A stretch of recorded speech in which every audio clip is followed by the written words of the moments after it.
já estudou as últimas terças-feiras. Como que a gente está estudando o livro de Atos? À medida que as viagens de Paulo estão acontecendo e algumas cartas estão sendo escritas, a gente abre aquele parênteses e estuda as cartas naquelas circunstâncias. Então a gente estava estudando a segunda viagem missionária de Paulo. Ele tinha como missão inicial revisitar aquelas igrejas da Ásia Menor. Depois ele avançou lá para Macedônia. Lá ele deu uma parada e escreveu 2 cartas à igreja de Tessalônica. Depois ele continuou a sua missão rumo à região da Acaia. Retorna para a sua cidade de origem, a igreja que é a mantenedora dele, que é a igreja de Antioquia da Síria, e depois, logo em seguida, ele inicia a terceira viagem missionária. Ele vai fazer uma missão à Ásia, onde hoje é a região da Turquia, não a Ásia que a gente conhece hoje, né, onde tem aqueles países orientais. A Ásia naquela época é mais ou menos hoje onde fica a região da Turquia. E lá na Ásia ele escreve a carta à igreja de Éfeso. Depois ele escreve as 2 cartas aos Coríntios. Quando a gente vai ver agora que ele recebeu notícias da parte de seus companheiros que os coríntios mudaram de comportamento. Então agora ele vai e faz a sua terceira visita a Corinto, conforme ele expressa na sua segunda carta.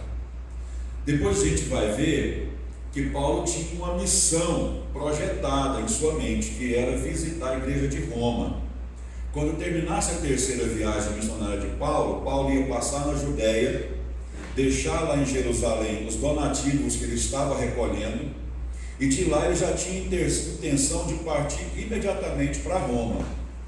Mas conforme a gente vai ver terça-feira que vem, houve um motim contra Paulo lá em Jerusalém, e Paulo ficou 2 anos preso na região de Cesareia, que era a capital administrativa do Império Romano da Judéia. Aí depois de 2 anos que ele fica preso em Cesareia, ele é enviado para Roma também como prisioneiro e fica lá 2 anos. Mas quando Paulo projetou essa missão, escrevendo a carta aos romanos, a intenção dele era de Jerusalém já partir para a igreja de Roma, para a cidade de Roma, para evangelizar aquela cidade. Não aconteceu como ele desejava quando ele projetou essa missão, mas de certo modo Deus fez cumprir o desejo do coração dele, levando ele para Roma, numa circunstância diferente da que ele queria ir como livre, né, para poder viajar por toda Roma e pregar. Acabou indo como prisioneiro. Mas esse a gente vai estudar terça-feira que vem. Bom, então vamos para o primeiro slide da aula de hoje. Isso aí é uma rota da terceira viagem de Paulo, que é praticamente a mesma rota da segunda, só o caminho de retorno que é um pouquinho diferente, mas é quase a mesma rota da segunda viagem. Pode passar, pois. Tem mais um outro mapa com o nome das cidades pelas quais ele passou, e de volta, e vamos para o texto. Bom, então a chegada de Tito lá na região de Macedônia, onde Paulo estava, e de onde ele escreveu a segunda carta aos Coríntios, Tito chegou lá em Macedônia e trouxe notícias de que houve um grande efeito aquela carta que Paulo mandou, né, para a igreja de Corinto, e Paulo então pôde prosseguir para a sua viagem sem temor lá para Corinto. Então ele passou 3 meses na região da Acaia, e nesse período de 3 meses que ele ficou na região da Acaia, ele visitou a igreja de Corinto. No ano 56 depois de Cristo, Paulo fez planos para voltar para Jerusalém, com os donativos que ele estava recolhendo durante essa terceira viagem missionária. Só que ele ficou sabendo, de acordo com Atos capítulo 20, versículo 3, que os judeus, seus opositores, queriam matá-lo, né? Estavam projetando contra a vida dele. Então Paulo enviou seus companheiros para Troade, enquanto ele, na companhia de Lucas, se dirigiu para o norte, para Filipos, por terra, porque ele sabia que se fosse pelo mar, por navio, com certeza os seus inimigos iam descobri-lo e iam prendê-lo. Então ele preferiu ir por terra. Então depois de ter andado um pedaço de terra, ele foi por mar, por meio de navio para Troade, logo depois de terminada a festa dos pães asmos, que sucedia imediatamente à Páscoa. Pode passar. Lá em Atos capítulo 20, versículo 6 até o 6, versículos 5 e 6, retorna aquela seção textual onde os textos estão na primeira pessoa do plural. Nós viajamos, nós estávamos. Isso indica que Lucas se juntou ao grupo de Paulo novamente. Por isso que a seção, a partir do verso 5 do capítulo 20, está na primeira pessoa do plural, porque o autor de Atos, que é Lucas, está fazendo parte daqueles eventos ali naquele momento. Então, a forma como a seção pluralística reaparece neste ponto em Atos 20, 5 e 6, indica que Lucas estava viajando com Paulo na Acaia. Nessa altura, Lucas era um auxiliar ativo de Paulo na campanha através da Macedônia e da Acaia, tornando-se o companheiro mais íntimo de Paulo durante os anos de cárcere que se seguiam. Deus foi tão cuidadoso com Paulo que, nesse período da vida de Paulo, que ele ia muito precisar de um companheiro, Deus coloca então novamente Lucas na vida de Paulo, porque nos tempos de aprisionamento de Paulo em Cesareia e principalmente em Roma, Lucas foi um dos principais companheiros de Paulo nesse momento muito triste, muito terrível. Triste não diria, porque Paulo, quando escreveu aos Filipenses, em momento nenhum ele disse que estava triste. Triste do ponto de vista de estar prisioneiro, mas para Paulo aquilo não era motivo de tristeza. Pelo contrário, ele considerava algo muito feliz estar no centro da vontade de Deus. E ele sabia que ele estava no centro da vontade de Deus, mesmo estando preso.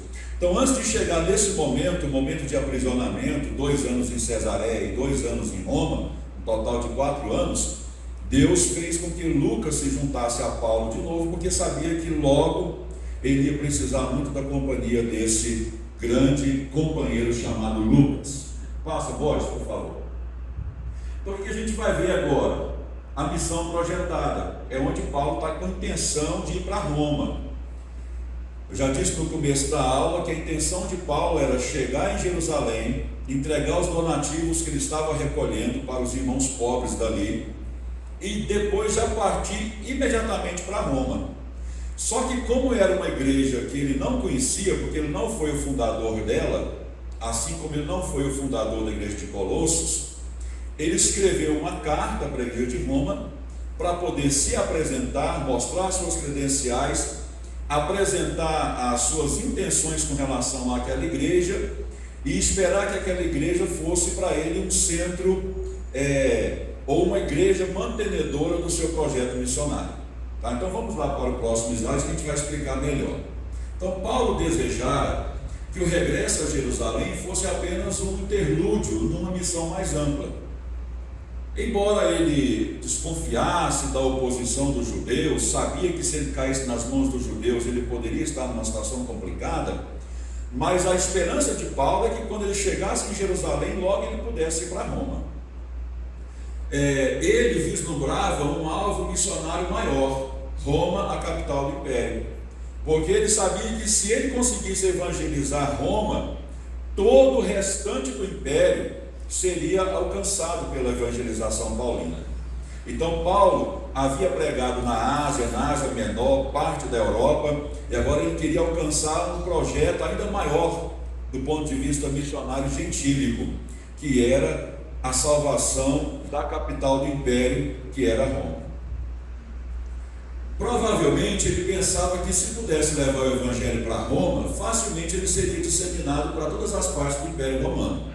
Atos 19, versículo 21 diz: cumpridas estas coisas, Paulo propôs em espírito ir para Jerusalém, passando pela Macedônia e pela Acaia, dizendo: depois que houver estado ali, importa-me ver também Roma. Então esse era o desejo de Paulo, chegar em Jerusalém e logo ir para Roma. Não aconteceu como ele queria, mas Deus tem os seus meios de agir, né? Pode passar, pode, obrigado.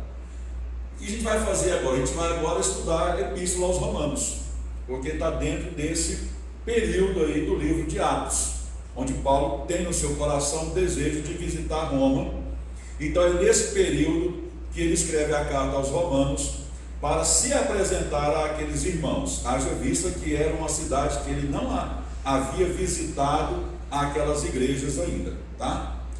Bom, vamos lá. Companheiro Borges. O pano de fundo então da Epístola aos Romanos. Como preparação desse novo projeto missionário, Paulo escreveu aos Romanos, enviada talvez de Corinto, antes de embarcar para Troade. Naquele período que Paulo ficou lá na Acaia durante 3 meses, também visitou Corinto. Provavelmente nesse período lá que ele estava em Corinto é que ele escreveu a carta aos Romanos. Receava que a sua presença na Judéia não fosse bem recebida por alguns, mas tensionava voltar brevemente para visitar Roma e ir mesmo até a Espanha. Então Paulo tinha esse projeto, ir a Roma e fazer da Roma o seu ponto estratégico missionário para ele poder visitar de maneira mais ampla a Europa, naquela época conhecida como região da Espanha. Essa epístola foi enviada a Roma por Febe, uma diaconisa da igreja de Cencreia, que viajava naquela direção. Então Febe da igreja de Cencreia estava vindo para Roma. Paulo então pediu que ela levasse a carta, conforme está em Romanos 16, verso 1. Todas essas informações, 15, 24, 28 e 32, é Romanos 15, versículo 24, versículo 28 e 32. Lá onde está 16:1 é Romanos 16:1. Para a gente não ficar repetindo Romanos, como a gente está falando de Romanos, eu coloquei só capítulo e versículo, porque Paulo tinha muitos amigos em Roma. Você pode ver isso pela sua saudação lá no capítulo 15. Tanto de gente que Paulo arrola ali na sua saudação final, a sua saudação pessoal final. É muita gente. É a carta que Paulo mais cita o nome de pessoas que ele conhece. Mais pessoas são saudadas. É a carta aos Romanos. Paulo conhecia muita gente lá e ele procurava visitá-los, mas ele diz lá em Romanos 1 e 13 e Romanos 15 e 22 que sempre acontecia algum impedimento e ele não podia ir para lá, mas ele tinha muito desejo de ir porque conhecia muita gente lá. A igreja ali, a de Roma, era uma igreja pequena, de grande maioria de gentios. Então a igreja romana era de maioria gentílica, e aqueles judaizantes que viviam perturbando a paz das igrejas lá da Ásia Menor, lá da região da Antioquia da Pisídia, Derbe, Listra, Icônio, Galácia do Sul, eles ainda não tinham tido ainda uma influência no meio da igreja de Roma. Paulo queria chegar lá antes desses perturbadores, para ele poder encontrar um terreno mais sólido, mais fértil, para ele poder disseminar as ideias do Evangelho. Então a igreja ali era pequena, de grande maioria de gentios, ou seja, não judeus. A origem de Roma, da igreja de Roma, é desconhecida. Assim como a igreja de Colossos, a igreja de Roma também não tem um fundador histórico, um personagem que a fundou. Não tem. Provavelmente foram irmãos que se converteram lá na época do Pentecostes, né? Ou talvez numa data um pouco posterior, né? Que foram para Roma e lá conseguiram disseminar o Evangelho e criou-se ali, estabeleceu-se ali uma igreja. Não tem um fundador, um personagem histórico, um apóstolo ou um missionário que fundou. Foi a ação do Espírito Santo no meio de muitos irmãos que deu origem à igreja de Roma. Quais eram os motivos que Paulo tinha no seu coração para poder visitar aquela igreja? Primeiro, ele queria ir para Roma, era a capital do império. Se ele fosse lá, ele sabia que teria um grande sucesso no seu trabalho missionário, evangelizador. Segundo, a necessidade que os crentes tinham de receber instrução. Como essa igreja foi fundada por cristãos anônimos, essa igreja não tinha uma figura apostólica importante para poder dar as bases do evangelho para eles. Eles precisavam de informações com relações às doutrinas corretas. Então Paulo tinha muito desejo de ensinar àquela igreja os pontos principais da fé cristã. Foi o que ele fez por meio de carta. a carta do apóstolo Paulo aos Romanos é o maior compêndio teológico das epístolas do Novo Testamento. É o que a gente vai ver daqui a pouco.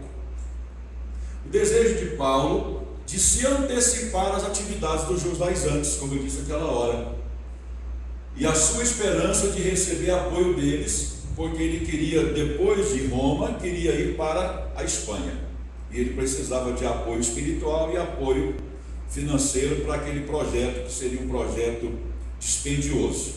Então Paulo desejava ficar conhecido de Roma, para que Roma o abraçasse como seu missionário, para depois ele poder ir para a Espanha.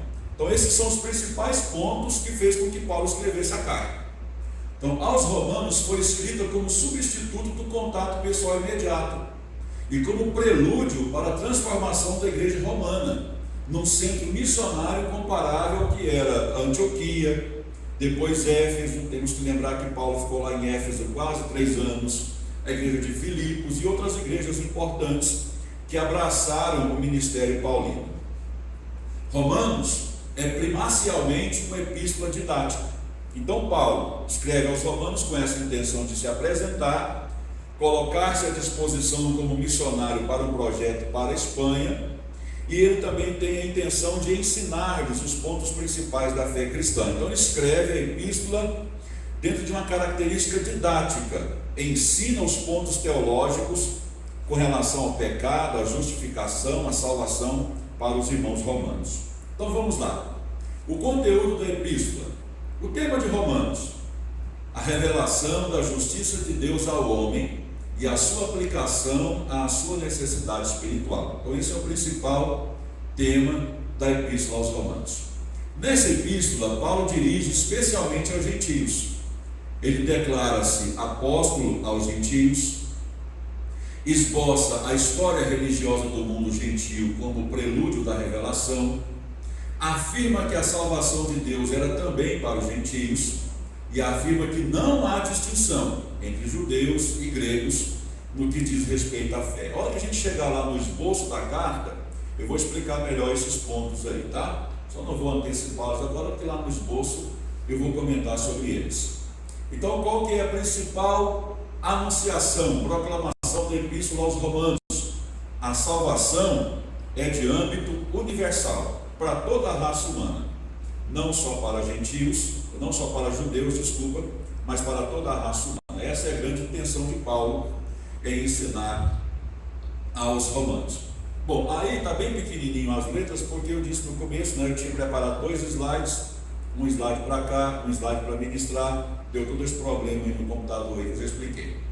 Bom, tema de Romanos, o Evangelho da Justiça de Deus. Então nós temos lá a introdução que vai do capítulo 1, versículo 1 até o 17, onde Paulo faz a sua saudação, apresentando-se como o autor, mostra que aquela carta é direcionada à igreja de Roma, e o saúda.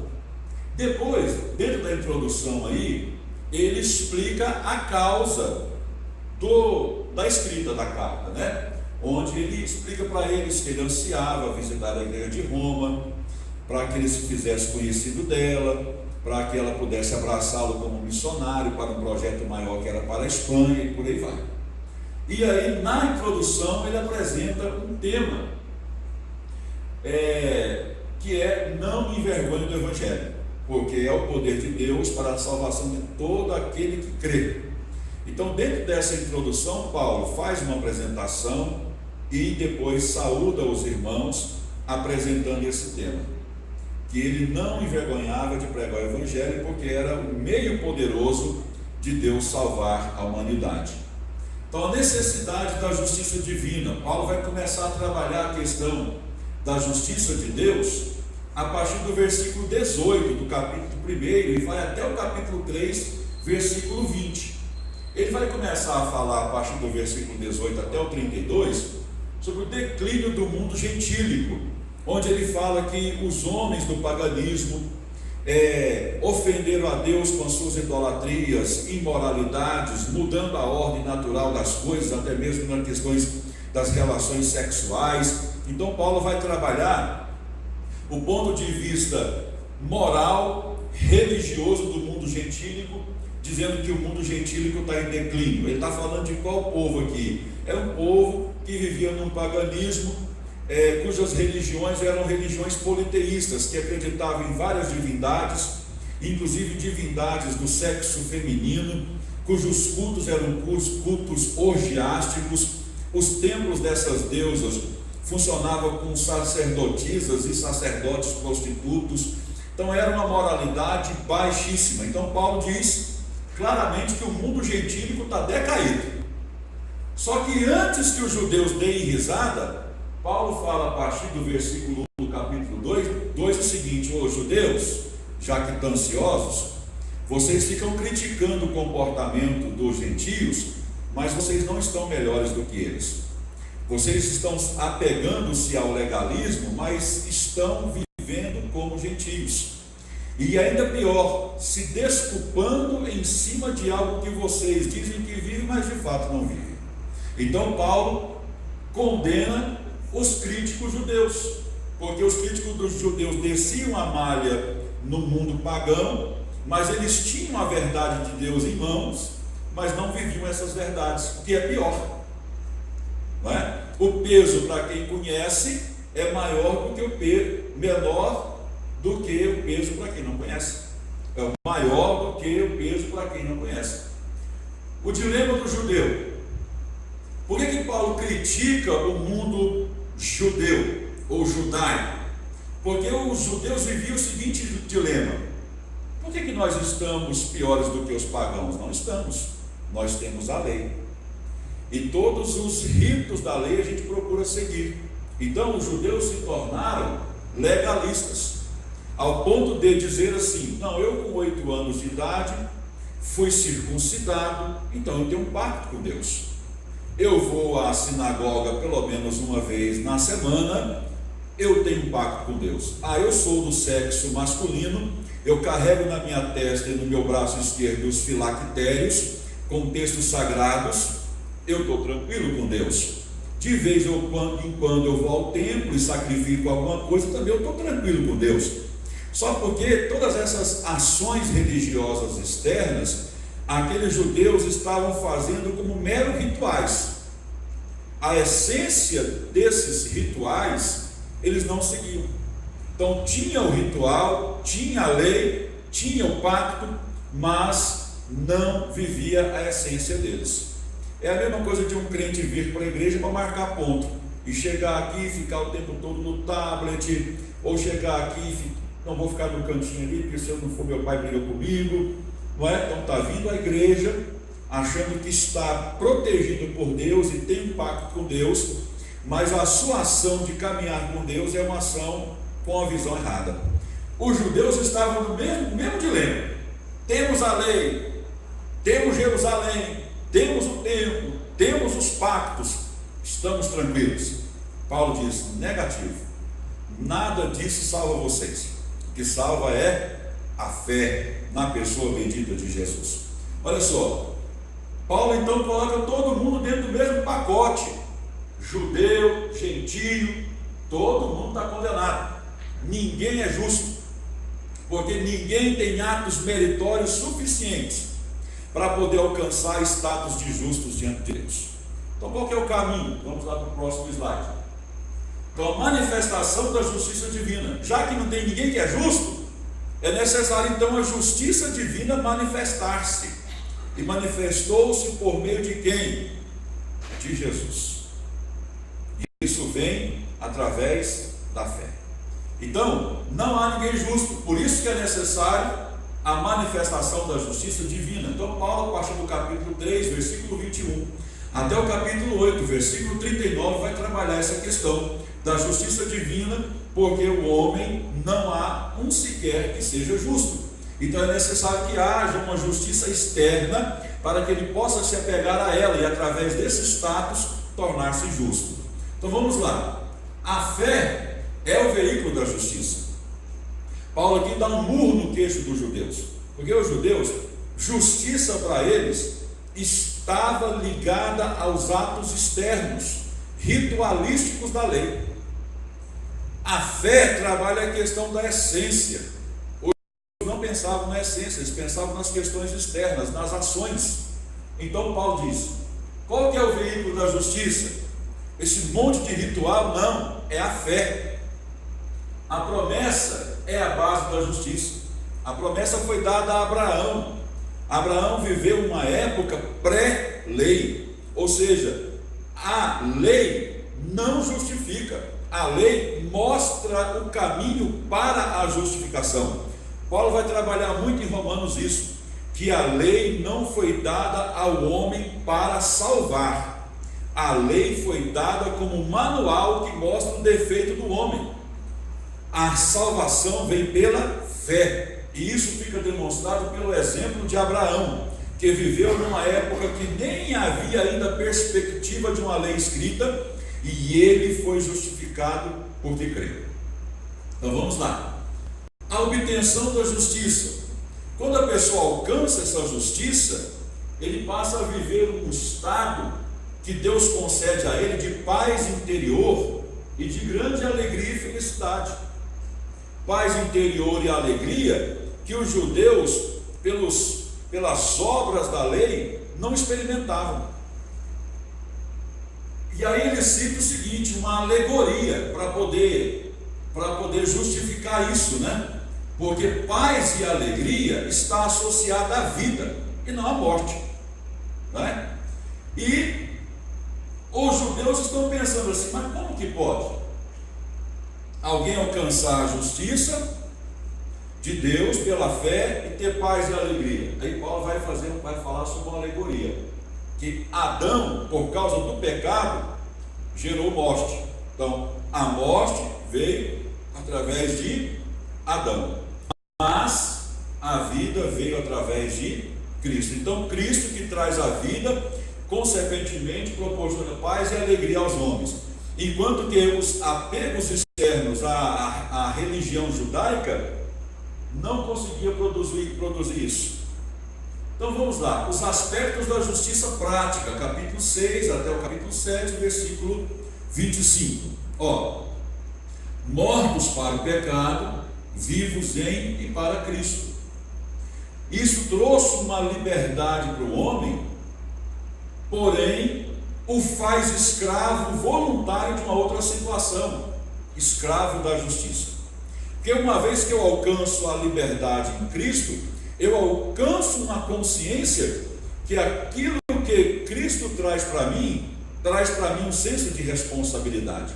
Então eu mudo de uma condição escravo do pecado, pela fé eu sou livre, mas ao mesmo tempo eu voluntariamente me inscrevo na condição de escravo da justiça em Cristo. Então vamos lá, ilustração do casamento. Então Paulo, para falar sobre a questão da pessoa morrer para o pecado e estar livre para viver uma vida com Cristo, ele lança a alegoria do casamento, a ilustração do casamento. Ele diz: olha, casamento é uma união. O cônjuge só está livre para contrair um outro matrimônio quando um outro cônjuge morrer. Então, um cônjuge morreu, o outro está livre. Então ele disse: olha, a morte não tem poder mais para aquele cônjuge vivo.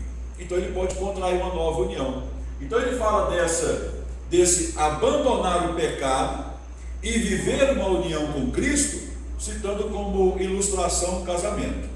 Porque morremos para o pecado, então nós estamos livres, né? Ou o pecado está morto para mim, então agora eu estou livre para contrair uma aliança com Cristo. Bom, então por isso eu tenho que lutar contra o pecado, que agora eu contraí uma aliança com Cristo e tenho que lutar então contra o pecado. Como que eu vou lutar contra o pecado? Sozinho? Se nós acabamos de falar lá que o homem não tem atos meritórios para nada. Aí então Paulo vai falar sobre a ação do Espírito na vida da pessoa, para que ele consiga viver uma luta contra o pecado. Então a vida no Espírito é a única maneira da pessoa viver uma luta contra o pecado, porque a vida no Espírito é o resultado da justiça de Deus implantada em nós. Okay? Então vamos lá para o capítulo 9 até o capítulo 11, versículo 36, onde Paulo fala da relação da justiça para o judeu. Bom, a eleição de Israel. Os judeus, todos jactanciosos, mas fomos eleitos, né? E o mundo gentílico acusando, por que os judeus foram eleitos? Aí Paulo trabalha, os judeus foram eleitos por causa da soberania de Deus. Assim como ele chamou Abraão, para a partir de Abraão formar um povo, ele poderia ter chamado uma outra pessoa, mas a soberania de Deus quis chamar Abraão para que a partir de Abraão fosse formado um povo que levasse o seu nome. Deus pode fazer o que ele quer, ele é soberano, coube a ele escolher Abraão. A salvação de Israel.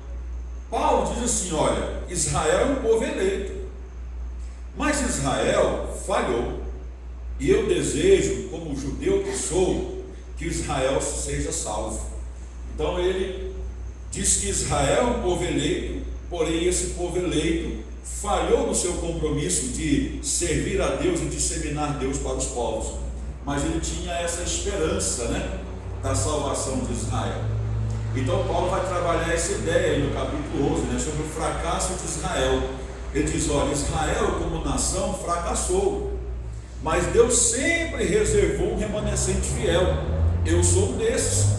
Por isso que eu estou pregando o Evangelho, tanto a gentios quanto a judeus, porque ele tinha um desejo muito grande de que o Israel fosse salvo. Aí ele disse, olha, nesse fracasso de Israel, Deus fez o seguinte, enxertou os ramos, que são os gentios. Então Israel fracassou, essa oliveira chamada Israel, que tinha como função disseminar o azeite de Deus para as nações, Israel falhou. Então o que Deus fez? Pegou os ramos chamados gentios e enxertou nessa árvore, povo de Deus, chamado Israel.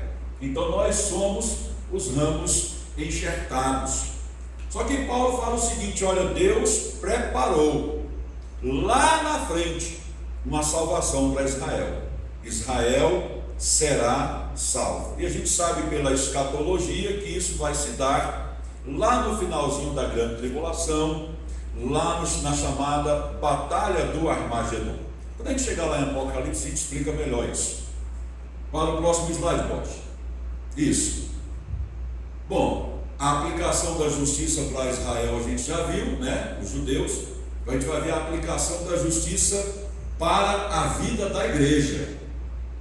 E aqui a aplicação da justiça para a vida da igreja inclui os dois grupos, judeus e gentios, porque quando fala de igreja, não há gentio, nem judeu, não há escravo nem livre, não há mulher e nem homem, não há sábio nem ignorante, não há rico e nem pobre, todos se igualam. Então quando fala a aplicação da justiça para a vida da igreja, Paulo está trabalhando todas as pessoas aqui, independentemente de etnia, classe social ou qualquer outra coisa, tá? Então olha só, capítulo 12, como que se aplica a justiça à vida da igreja? A primeira coisa que a pessoa tem que ter em mente, ele é chamado para a consagração, ele é um sacrifício vivo, santo, que Deus espera que ele faça, não é? Os sacrifícios antigamente eram animais, não é? Irracionais, que morriam sem saber porque estava morrendo, ainda em favor de outra pessoa sem ele saber que estava fazendo isso. Paulo fala o seguinte, ó, hoje o sacrifício é você, e esse sacrifício não é um sacrifício irracional, sem intenção alguma, é um sacrifício racional, consciente. Então todas as vezes que eu presto um culto para o Senhor, dentro ou fora da igreja, eu tenho que fazê-lo consciente de que estou agradando o meu Senhor. Então Paulo fala sobre isso.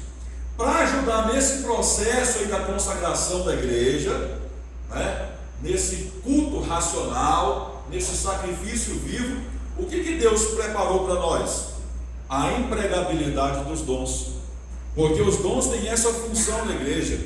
Por isso que o pastor insiste tanto para as pessoas virem para a igreja, porque aqui, como se reúne dezenas de pessoas em que cada uma delas se manifesta um dom de Deus, é muito mais fácil daqui a gente ser edificado, a gente ser consolado, a gente ser exortado, porque aqui a gente está numa reunião de pessoas dotadas por dons de Deus.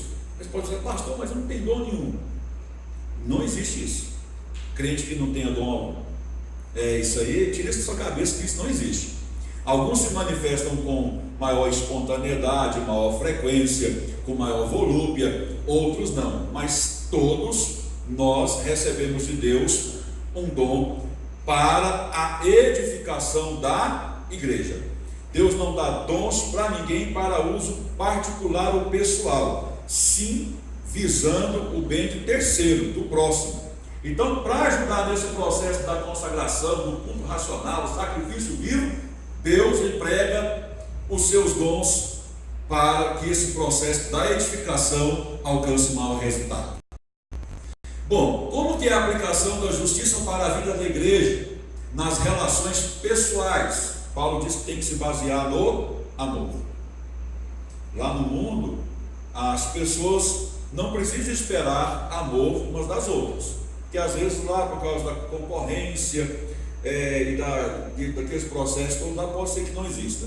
Mas na igreja, quando as pessoas vêm para a igreja, principalmente aquelas neoconvertidas, elas já vêm com essa esperança de aqui encontrar nas relações pessoais o amor. Então, não havendo amor, está fora daquilo que é a tarefa, a função da igreja. Bom, vamos lá para a quarta coisa, que deve ser aplicada à justiça para a vida da igreja, nas relações políticas, submissão às autoridades. As autoridades foram constituídas por Deus, porque senão o Estado seria uma anarquia, uma bagunça. Então nós temos que ser submissos às autoridades, a não ser que elas nos impeçam de viver o Evangelho, conforme ele nos dita. Por exemplo, nosso Congresso aprova uma lei para casamento civil e religioso entre pessoas do mesmo sexo, obrigando a igreja a realizar o casamento. É claro que isso eu acredito que não vai acontecer, porque a igreja tem o seu processo estatutário, é uma organização livre, independente, mas suponhamos que isso aconteça. Justamente fere o direito humano, mas suponhamos que isso aconteça. Eu tenho que me submeter a essa autoridade? Não, eu prefiro ir para o xilindró. E minha mulher leva marmita para mim lá todo dia. E de vez em quando fazer umas visitas lá para mim, justamente. Então, mas as relações políticas devem ser respeitadas. Então, ao invés de a gente ficar descendo pau, falando mal, xingando os políticos, é claro que isso não impede que a gente proteste. Não, é diferente. Protestar é uma coisa, não é? Agora, nas nossas rodas, ficar amaldiçoando o governador, presidente, prefeito, não vai resolver nada. Bom, vamos lá. Relações públicas. O amor ao próximo, e ele trabalha logo em seguida os fins dos tempos. Engraçado? Nas nossas relações públicas, pessoais, deve ser levado em consideração o amor ao próximo. E logo em seguida Paulo trabalha a questão dos fins dos tempos. Porque Paulo sabe que nos fins dos tempos, o amor na relação para com o próximo vai diminuir. Então ele já nos alerta aqui, Nas relações fraternais, ou seja, na igreja, os fortes devem suportar os fracos. Então aquelas pessoas que estão necessitando de ajuda, porque estão no início da fé, não compreendem ainda as coisas de Deus, então pode tropeçar aqui e acolá, a gente deve ter paciência com eles. Paulo não mostra a mesma paciência com relação àqueles que já conhecem as Escrituras. Paulo é duro com essas pessoas, mas aqui Paulo, com relação aos fracos na fé, àqueles que têm pouco conhecimento ainda das crenças, deve-se ter paciência com elas. E nós podemos pensar aqui, então Paulo diz que a gente tem que ser, não é por aí. Paulo, com quem conhecia, Paulo tratava duro. Veja lá em Corinto para você ver como é que Paulo trata com aquele povo. Bom, vamos lá. Conclusão. Capítulo 15, nós temos lá os planos pessoais de Paulo. Aí Paulo aqui no capítulo 15 se apresenta como ministro para os gentios. Ele está falando, estou escrevendo para vocês, porque Deus me chamou como ministro para os gentios, se colocando à disposição daquela igreja, tá? Ele declara o seu desejo de visitar aquela igreja de Roma e pede oração. Interessante a humildade de Paulo aqui, né? Paulo está escrevendo para um povo, onde ele apresenta todas as suas credenciais, fala que é ministro aos gentios. Com certeza ali ele faz eles pensarem que Paulo já pregou para muitas igrejas, fundou muitas igrejas, mas logo em seguida ele pede uma oração. Ele fala assim, que eu seja livre dos judeus radicais da Judéia, e que os meus trabalhos, eu pus seus lá, né? Que os meus trabalhos não sejam impedidos em Jerusalém. Paulo tinha o desejo de ir para Jerusalém e logo ir para Roma, mas ele estava com uma desconfiança santa que algo ruim ia acontecer com ele. Então ele já: orem por mim, porque eu vou passar lá em Jerusalém, para que os judeus lá radicais não me prendam, porque eu quero ir até vocês. Ele foi, mas 2 anos depois, e como prisioneiro. A gente vai ver terça-feira que vem. Aí, no seu pós-escrito, né, depois que ele conclui, ele coloca um PS lá, né? Igual quando você vai escrever uma carta, você lembra: eu esqueci de falar uma coisa aqui, você põe PS, né?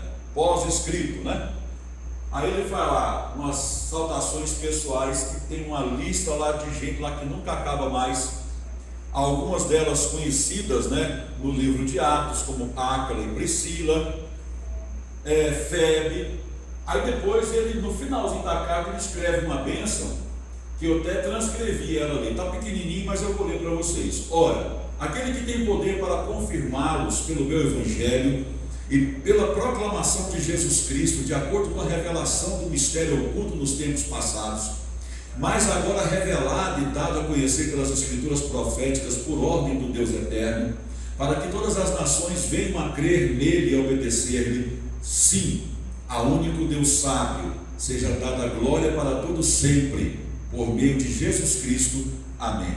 Pai, que saudação, que bênção tremenda essa, né? Bom, vamos lá, hoje. A apreciação da carta. A maior parte dos termos técnicos da teologia cristã, como justificação, adoção e santificação, extraiu-se de Romanos, cuja estrutura de argumentação constitui a coluna do pensamento cristão. O método da carta é um método lógico e óbvio, né? Ou o método lógico está óbvio. Primeiro, anuncia o tema: o Evangelho é o poder de Deus para a salvação de todo aquele que crê. Então ele trabalha a necessidade. A necessidade desse poder é apresentada pela queda do mundo judaico e gentílico. Todos estão condenados. O pecador não pode conquistar a sua salvação, por isso a justiça deve ser aceita pela fé. O homem é restaurado à sua posição perante Deus, mediante a graça em Cristo. Pode passar aí. Lá nos capítulos 6, 7 e 8, abordam-se os problemas pessoais suscitados pelas novas relações espirituais. Permaneceremos no pecado para que a graça abunde? Porque lá fala assim: onde abundou o pecado, superabundou a graça. Aí alguém podia concluir: então eu vou pecar bastante, para que a graça superabunde na minha vida. Pode ser negativa, de jeito nenhum. Você deve ter a consciência que onde reinou o pecado, quando o Evangelho chega, ele é quem reina. Bom, pecaremos porque não estamos debaixo da lei, mas debaixo da graça? Outra pergunta também que as pessoas podiam concluir que sim, né? Bom, se nós não estamos debaixo de lei, então nós somos fora da lei. A graça, então, é sem lei? Então eu vou pecar? Paulo vai responder que não. Que a graça traz consigo um senso de responsabilidade. A liberdade não é a mesma coisa que libertinagem. Então Paulo vai trabalhar essa questão. Aí outra pergunta que surge: é a lei pecado? Paulo vai explicar que não. Que a lei, ela mostra o pecado humano, que ela não veio para salvar, e sim para mostrar o pecado humano e a necessidade dele ser salvo, desde a época da lei, pelos atos graciosos de Deus. O homem morria, nem por isso, o homem pecava, nem por isso ele morria. Um animalzinho morria por ele, era um indicativo da graça de Deus e de um sacrifício maior posterior que viria através do Messias, o Cordeiro de Deus, Jesus. Aí no capítulo 7, versículo 24, surge uma outra questão, né? Quem me livrará do corpo desta morte? Porque a lei era como se fosse um grande fardo que o homem tinha que carregar, onde mostrava ao homem que o final dele era a morte. Aí Paulo apresenta a justificação pela fé, a livre graça de Deus, que tira esse corpo do pecado que está preso ao homem. Então todas essas perguntas, Paulo vai trabalhá-las com relação à vida pessoal do Espírito, lá no capítulo 8, né? Aquele que vive uma vida no Espírito, para ele não existe condenação nenhuma, e Paulo vai trabalhar como que o homem espiritual anda, né? Essas perguntas aí são respondidas no capítulo 8. Romanos 9 até o 11 relaciona-se com um assunto de maior âmbito. Ao instituir a salvação mediante a fé, Deus invalidou o pacto com Israel estabelecido pela lei. Paulo diz que a escolha dos gentios se coaduna com a decisão de Deus ao escolher Jacó de preferência a Esaú. Não é menos justo Deus escolher os gentios para a salvação do que foi escolher Israel como veículo da sua revelação. Além disso, a incredulidade de Israel é que acarretou essa perda de posição, de forma que o gentio desfruta agora o seu dia perante Deus. Poderá vir o tempo em que a oportunidade do gentio chegará ao seu termo, que é com o arrebatamento da igreja, né? E então os crentes de Israel entrarão no gozo da sua herança. Então, o que Paulo está trabalhando aqui? Então Deus foi injusto, escolheu Israel e agora abandonou? Paulo disse, não, foi Israel quem fracassou, por causa da sua desobediência. Então Deus agora levanta os gentios e está trabalhando com os gentios. Mas quando acabar o tempo dos gentios, e nesse tempo dos gentios, indivíduos judeus que aceitam a Jesus pela fé estão inclusos nesse período. Mas haverá um tempo em que Deus vai trabalhar a salvação nacional do povo judeu. Então a salvação nacional é uma coisa, a salvação pessoal dos judeus é outra coisa. Por exemplo, hoje um judeu pode ser salvo? Pode. De que jeito? Ele tem que aceitar Jesus. O mesmo processo nosso, que somos gentios. Mas, como eu disse, lá nos fins dos tempos haverá uma guerra, do período chamado Grande Tribulação. Nesse dia, que a coisa vai ficar feia, Jesus vai descer dos céus, um aspecto glorioso. Os judeus o reconhecem como Messias e o aceitam como Salvador. Aí é a salvação nacional. Nesse ponto aqui, Romanos 9, 10 e 11, Paulo está trabalhando a questão da salvação pessoal, dentro desse processo coletivo que agora Deus trabalha, que é o mundo dos gentios. Próximo. A seção prática de Romanos faz uma cerrada aplicação ética da salvação descrita nos primeiros 11 capítulos. O remido é obrigado a viver uma vida justa. Ou vivamos ou morramos, somos do Senhor. Foi para isso que morreu Cristo e tornou a viver para ser Senhor, tanto dos mortos como dos vivos. Então Paulo trabalha essa seção prática levando isso em consideração. Somos do Senhor. Se somos do Senhor, temos que viver uma vida prática que condiz à nossa posição agora de escravos de Cristo.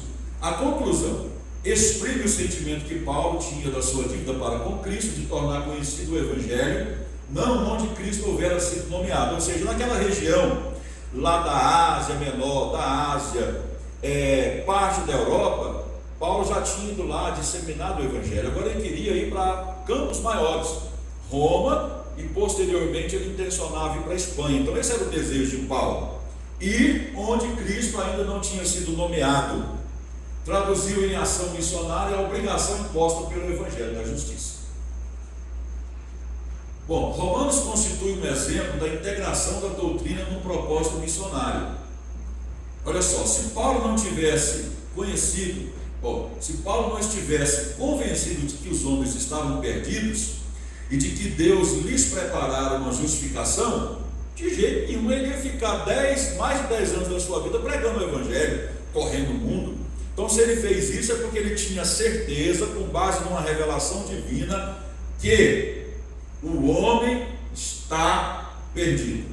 Mas Deus preparou para ele uma justificação. Ele disse: eu tenho essa obrigação de anunciar ao homem isto, ou essas coisas. Se não tivesse sido missionário ativo, nunca teria formulado uma apresentação tão sistemática da verdade como a que encontramos em Romanos. Esta epístola ilustra o que ele fazia ao estabelecer, lá do grego esterizo, ministrar, instrução ou instruir os conversos nas suas igrejas. Então, Paulo pegou todo aquele pouco mais de 10 anos de experiência de viagens missionárias e traduziu isso num compêndio teológico extraordinário, que é a carta aos Romanos. Para vocês terem uma ideia, no seminário a gente tem um semestre para poder estudar a epístola aos Romanos. Tão profunda que é essa carta. Vocês em casa estudem a carta, leiam 1, 2, 3 vezes, para vocês verem a profundidade desse texto escrito por Paulo, quando estava ali na região de Corinto, quando intencionava ir para Jerusalém. Então vamos voltar lá para onde Paulo estava, que era lá em Corinto, para o próximo slide, por favor. A missão concluída. Em Atos 20, Lucas descreve 2 breves paradas a caminho da Palestina. A primeira parada foi a reunião em Troade, em que Paulo pregou. Naquela ocasião lá em que Eutico morreu, e depois ressuscitou. Paulo orou por ele e ele ressuscitou. Isso é importante, esse texto, porque lá a gente vê uma descrição de como que era a adoração cristã lá na época primitiva, na época da igreja primitiva.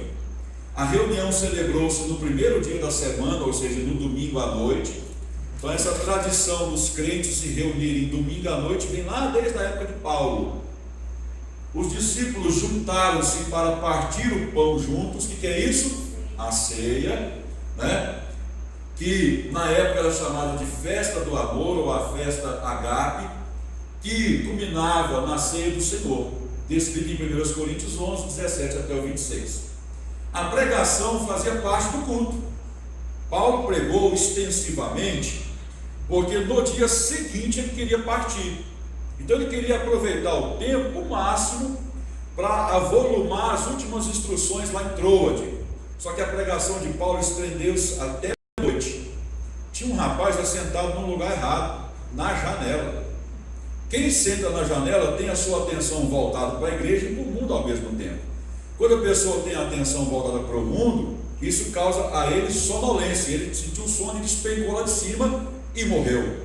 Paulo desceu calmamente lá de onde ele estava pregando, foi até Eutico, orou por ele e ele ressuscitou. Só que o culto não acabou. Paulo voltou e pregou até quase amanhecer o dia, Então Paulo gostava de pregar.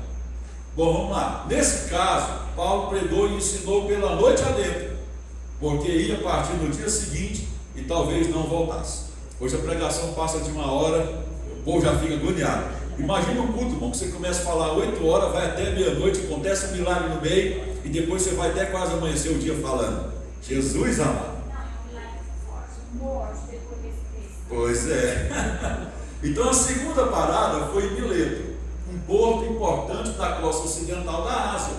Paulo embarcou num navio direto que não tocava em Éfeso, a fim de chegar a Jerusalém para o Pentecostes. Paulo estava com pressa, porque ele, como um bom judeu, ele tinha a obrigação de participar de 3 festas lá em Jerusalém. Quais festas eram essas?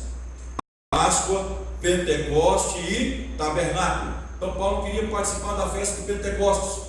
Quando o navio tocou em Mileto, chamou os anciãos da igreja de Éfeso para lhes dar uma mensagem de despedida. Aqui Paulo já sentiu que a coisa estava ruim para o lado dele. Ele disse: olha, vejam o meu rosto, me abracem e me beijem, porque nunca mais vocês me verão. Ali foi aquela santa cisma de que alguma coisa boa não ia acontecer, que uma coisa ruim ia acontecer.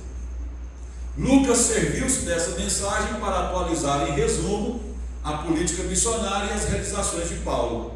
Revela sua consciência de que o aguardavam dificuldades em Jerusalém e de que o seu trabalho na Ásia tinha terminado.